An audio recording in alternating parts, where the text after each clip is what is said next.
One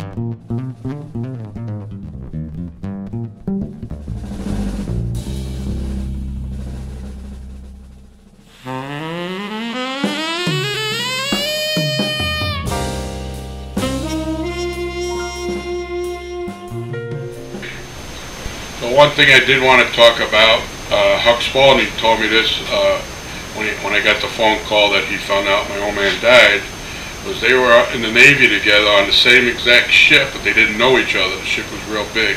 I'm not sure what kind of ship it was.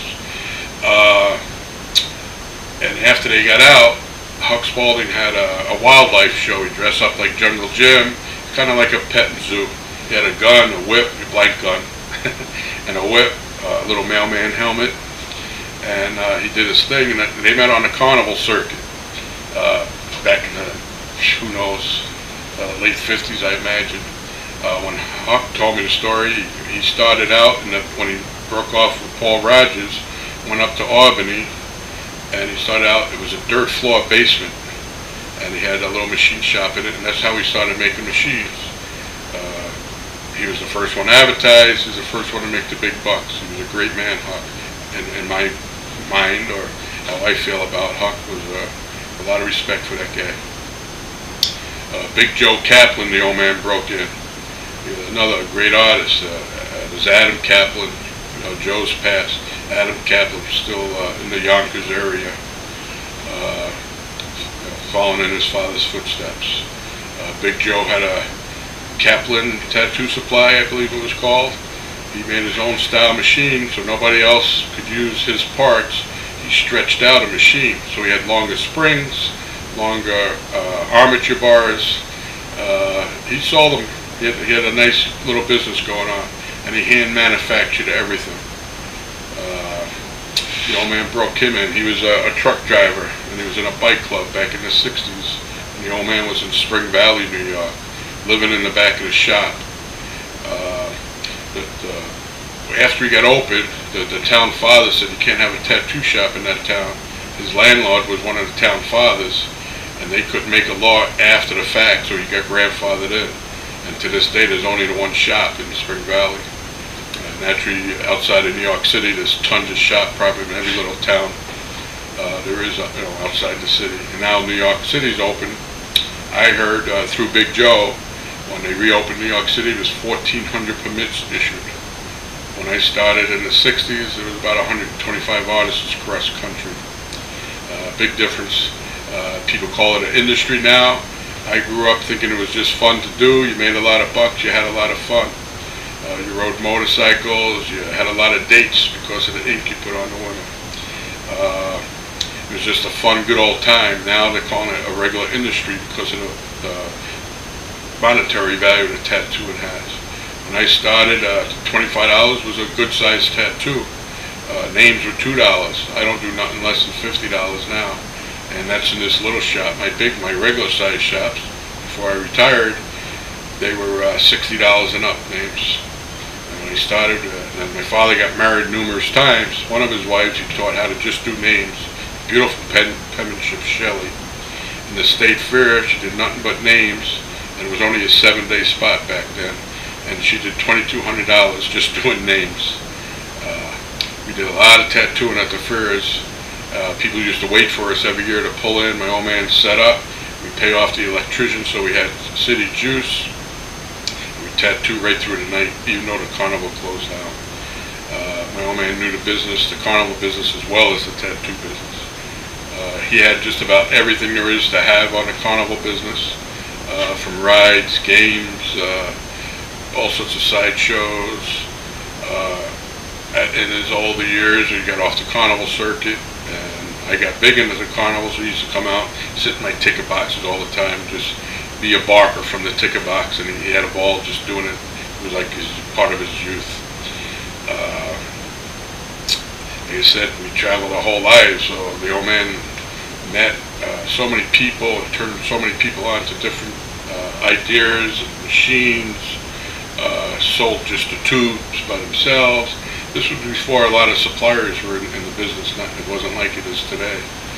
So the old man has a hell of a reputation in both business, carnivals and tattoo. He had tattoo trucks when I was a kid. One of them was them old milk trucks where you kind of stood up and drove, kind of leaned back on the chair, and you step on the, I only had 2 pedals, so you stepped down on the brake. First it was a clutch, and then all the way down to the floor was a brake. There's a name for them trucks, I don't know what it is right now. But I remember that one, and it was always Sailor Barney's mobile tattoo studio with all the writing.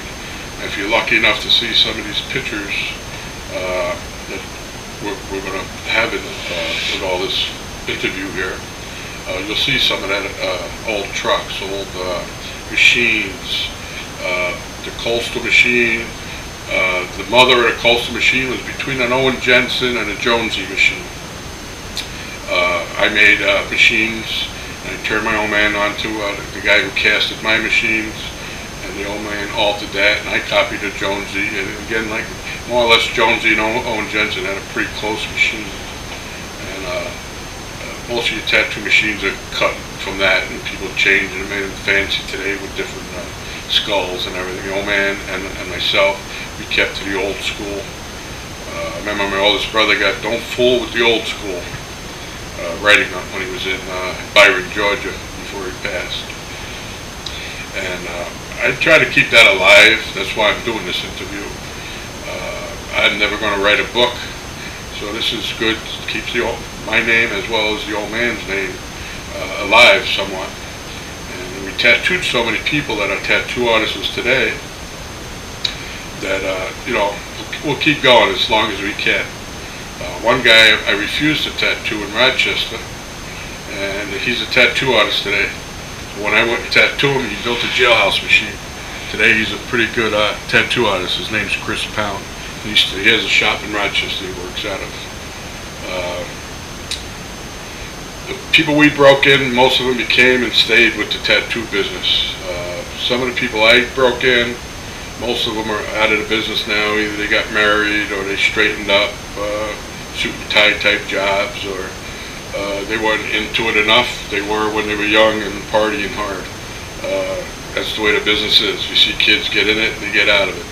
And I believe in the future, as they start outlawing most of the states, and it's coming, most of these young guys won't know how to make a living tattooing. In my case, I'll black out my windows and I'll do it by appointment only. I grew up in Brooklyn, and that's what quite a few people did. It's not that we used to call them bootleggers; they weren't working. But there's Tony Polito.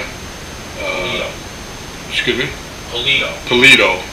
He was always out of his house. I remember he had a leak in his roof in his apartment building, and we went to visit him, me and the old man, and he was still tattooing, and right by his bench, his little table, he had equipment on, and the water was coming down, making a puddle on the floor. That's a true tattoo artist. You could tattoo anywhere, and if you're used to tattooing, you could use anybody else's machines. You might not be used to it. As long as it goes up and down, you can tattoo if you know what you're doing. The color change, Fazarian Sparrow was back in the 50s and 60s. Today there's so many, National went to a different company, DuPont actually. And we'll discuss more as we go on with this interview.